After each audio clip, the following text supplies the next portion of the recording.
Raphaël habite depuis 2006 au squat de Tina. Hier, il n'a pas pu se rendre dans sa commune pour voter.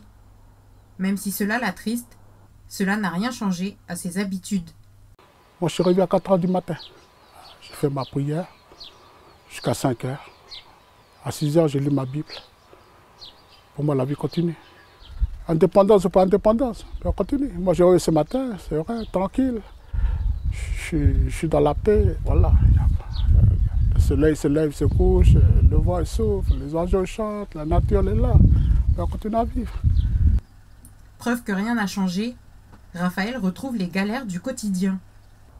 Je vais aller amener la gamelle à ma fille à l'école. Ben voilà. Néoïs ne l'a pas livré. Ben la vie continue. Voilà. Il faut que ma fille mange. Du coup, tu as préparé quoi comme gamelle? Je fais un peu du riz, du poisson, tout ça, puis voilà, un poisson. Voilà. Juste pour aujourd'hui et demain.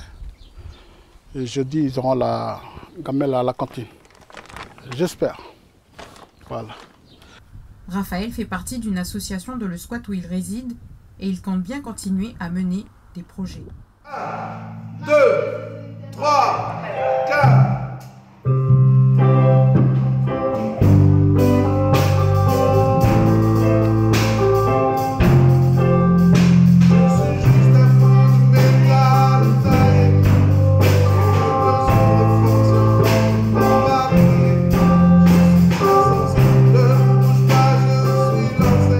Voici Dominique Ichema, plus connu sous son nom d'artiste Mia, est aussi professeur de musique au Collège d'État de Canala. Sur les 12 professeurs du collège, seuls 5 d'entre eux se sont présentés ce matin. Pour Dominique, c'est la première fois qu'il y a tant de professeurs absents. Je pense que ils ont eu peur que les Kanaks, après un an, bloquent tout.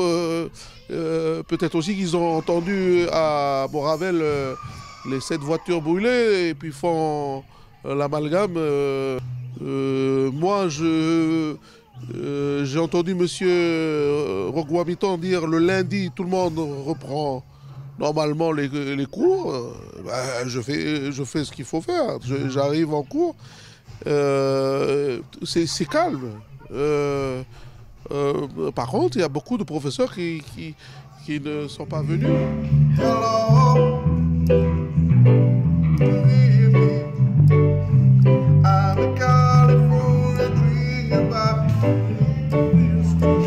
Dominique est originaire de l'île de Lifou et il est installé à Canala depuis plus de 10 ans. La peur en Nouvelle-Calédonie, il faut l'enlever. Ça fait partie du passé. Maintenant, tout le monde se concilie, tout le monde veut faire un effort, mais tout le monde veut construire le pays. Donc, il faut aller dans ce sens-là. En ce qui concerne les écoles publiques et privées de la commune, les enseignants ont tous répondu présents à leur poste, tout comme les professeurs du collège de l'Alliance scolaire d'Omoin. Nous sommes en plein cœur du village, non loin de l'arrêt de bus. Nous avons rencontré Alice qui a préféré jouer la carte de l'abstention. Pourquoi vous n'avez pas voté? Vous ne sentiez pas de voter pour un oui ou pour un non? Non, je suis pour l'un et l'autre. Si les avis sont partagés sur la question du référendum, les sondages, eux, donnaient un non massif. Or, ce ne fut pas le cas. Bonjour monsieur. Bonjour. Ça va bien? Vous êtes surpris du résultat? On a gagné pour le référendum parce qu'au début, dans le sondage, il dit qu'il va y avoir 30-70.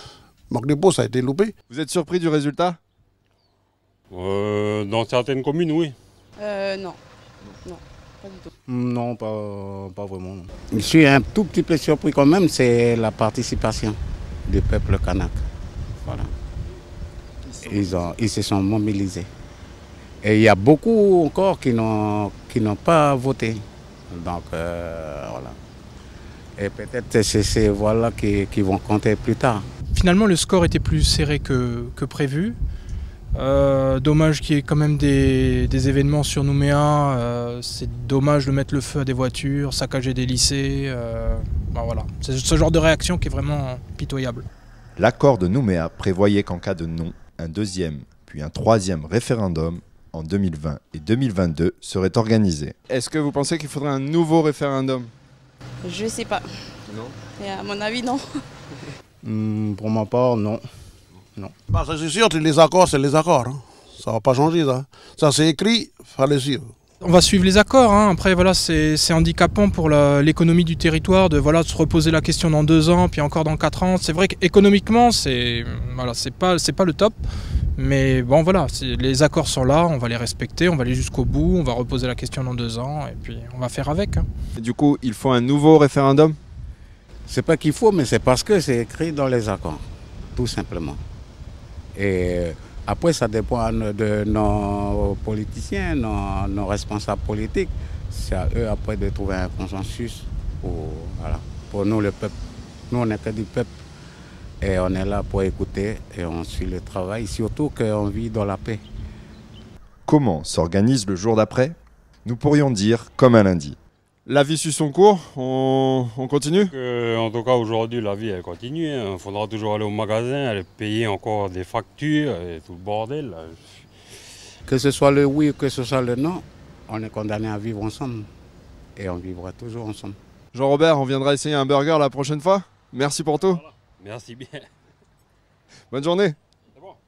À Koumak, le non a remporté 64% de voix contre 36% de oui. Le jour d'après ne semble pas être un jour de fête ni un jour de tristesse. Il n'y a ni vainqueur ni vaincu. Comme vous avez pu le voir dans ce reportage, la population, les habitants vaquent à leurs occupations. Chacun a voté en son âme et conscience. Les urnes ont parlé. Maintenant, le regard est tourné vers les propositions de l'État et de nos politiques quant à une nouvelle page à écrire sur l'histoire institutionnelle de la Nouvelle-Calédonie. Antoine Ress, Prosper Poigou, au lendemain du référendum 2018 à Koumak pour Calédonia. Hier, comme tous les Calédoniens, vous avez vécu un événement historique, un événement exceptionnel, pas seulement pour la Calédonie, puisqu'ici c'est la première fois qu'il y a ce référendum qui est organisé, mais aussi à l'échelle du monde, puisque ce n'est pas tous les jours qu'on autorise un peuple à procéder à son autodétermination de cette manière. Le peuple calédonien, il avait le droit de faire ce référendum et il avait la possibilité, s'il le souhaitait, d'accéder à l'indépendance. Alors ce n'est pas le résultat qu'il y a eu, mais c'est quand même un événement exceptionnel. Et donc au lendemain de cet événement exceptionnel, historique, ça serait bien que vous donniez un peu votre avis sur ce qui s'est passé, vos impressions. Est-ce que ça vous a surpris? Est-ce que ça vous a choqué? Est-ce que vous êtes déçu? Est-ce que vous êtes triste? Est-ce que vous êtes heureux? Est-ce que vous êtes inquiet? Est-ce que vous êtes rassuré? Ça serait bien de prendre un peu la parole pour dire ce que vous en pensez, puisque surtout que certains d'entre vous ont voté pour la première fois hier. On est déçus parce qu'on était pour l'indépendance, puis en voyant les résultats hier soir, on est retourné coucher. Tu as veillé jusqu'à quelle heure pour suivre les résultats? Jusqu'à la fin. Jusqu'à la fin. Et jusqu'à la fin, tu as espéré? Oui, j'ai espéré. Surtout quand ils ont dit qu'ils n'attendaient plus que les résultats de Nouméa. Puis il restait 3 bureaux de vote. Et puis on a espéré que voilà, ça allait augmenter le pourcentage de oui. Mais malheureusement, non. Si dans 2 ans, on vote encore pour... on devra s'exprimer encore dans 2 ans, est-ce que tu iras voter? Bien sûr. Oui, je vais aller voter encore pour le oui. Parce qu'on est confiant. Et dans 4 ans? Et toujours, oui.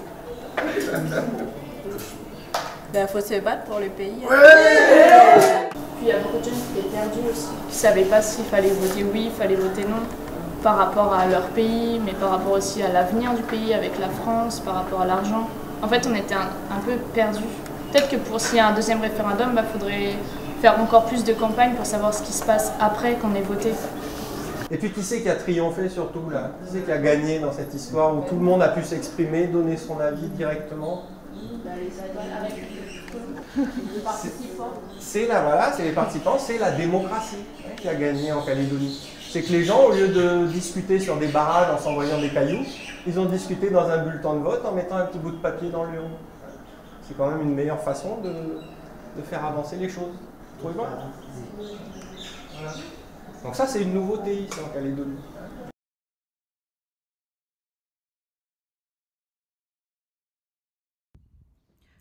En fin de journée, je me suis rendue à la tribu de Tieta, à Vaud, curieuse de savoir ce que les habitants qu'on avait rencontrés la semaine dernière pensent 2 jours après le référendum.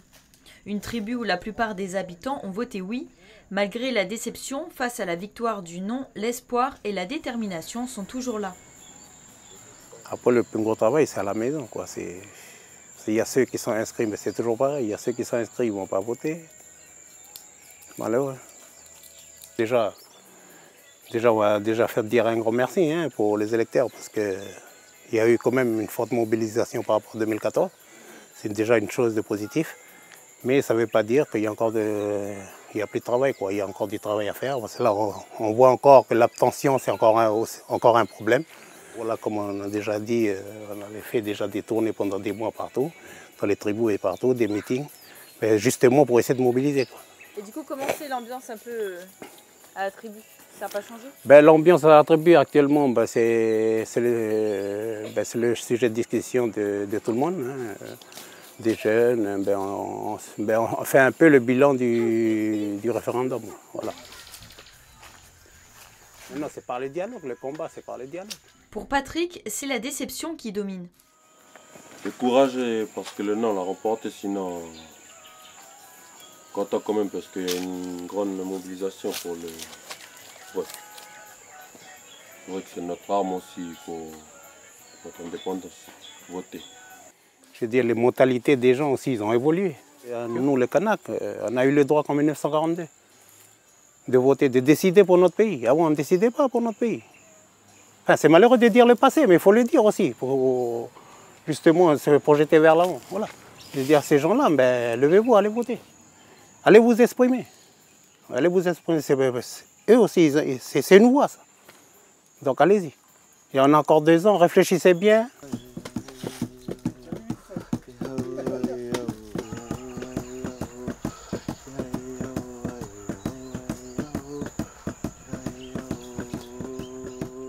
Déjà, moi j'étais assesseur ce dimanche-là, au bureau de vote du village de Vaud. Ce qui m'a surpris, c'est la participation de la population ici à Vaud, surtout les jeunes. Ça nous donne quand même de l'espoir pour le 2e référendum en 2020. Vous êtes resté à la maison? Non, on est parti à l'école. Là, on est parti à l'école, puis après, on a fait dimanche, on est parti voter. Oui, on est parti voter et on t'a vu. C'est vrai? Oui. Mais vous n'êtes pas un peu trop jeune pour voter encore? Non, c'est papa et maman. C'est papa et maman. Ça va, ça s'est bien passé? Oui. Voilà, je prépare mes affaires parce que j'attends mon taxi, il va arriver. Il est 8 h du matin. Patricia se rend au marché situé aux abords du stade T1 Mala de Koumak pour y vendre ses produits. Elle s'est lancée dans ce type de vente par nécessité. J'avais un super boulot avant et après des problèmes et des soucis de santé, j'ai arrêté.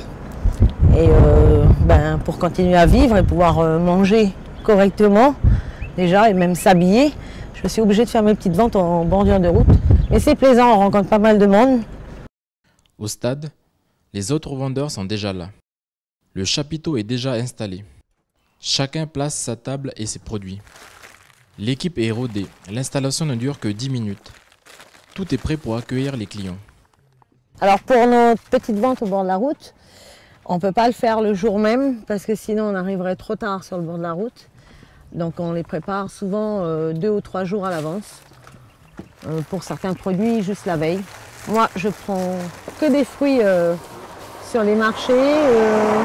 Là, comme à côté, monsieur, des fois, ils vendent des fruits et des légumes. Donc, on fait nos petites courses à côté. Comme ça, après, on a quelques fruits, quelques légumes pour préparer des plats ou des confitures ou des sirops. Les premiers clients arrivent. Certains sont des habitués et reviennent régulièrement. On vient tous les mercredis et vendredis, justement, pour trouver des produits frais et puis surtout à bon prix. 1900, 2800 voilà. Plus 900. Pour attirer la clientèle, on utilise soit la bonne vieille méthode du bouche à oreille, soit des moyens plus modernes. Ben voilà, là je viens de prendre des photos de tous nos produits qu'on a et je vais balancer sur Facebook pour nous faire de la pub. Que les gens viennent, voient tous les produits que l'on a. Non, ma chérie, tu viens voir nos beaux produits. Comme pour Patricia, Josette est obligée de faire de la vente au bord de route. Sans emploi, cette maman se démène pour ses 2 enfants. Pour elle, l'actualité politique du week-end fait déjà partie du passé. Mais rien n'a changé après le référendum. Il y a des fois que c'est un peu dur, c'est très dur pour nous. Parce que comme moi, je suis malade, j'ai un cancer, je ne suis plus avec mon conjoint. Il faut que je me débrouille pour nourrir un peu les enfants, faire un peu d'essence dans la voiture, le quotidien, quoi. Parce que tous les soirs, on ne mange pas de la viande chez nous, hein. C'est bien arrivé qu'on boit un bol de café ou du lait avec du pain, parce que la vie, elle est devenue tellement dure. Mais bon, c'est un sacrifice à faire. Il y a des jours où ça marche bien, il y a des jours où ça marche pas bien, mais bon, on est en vie, c'est le principal.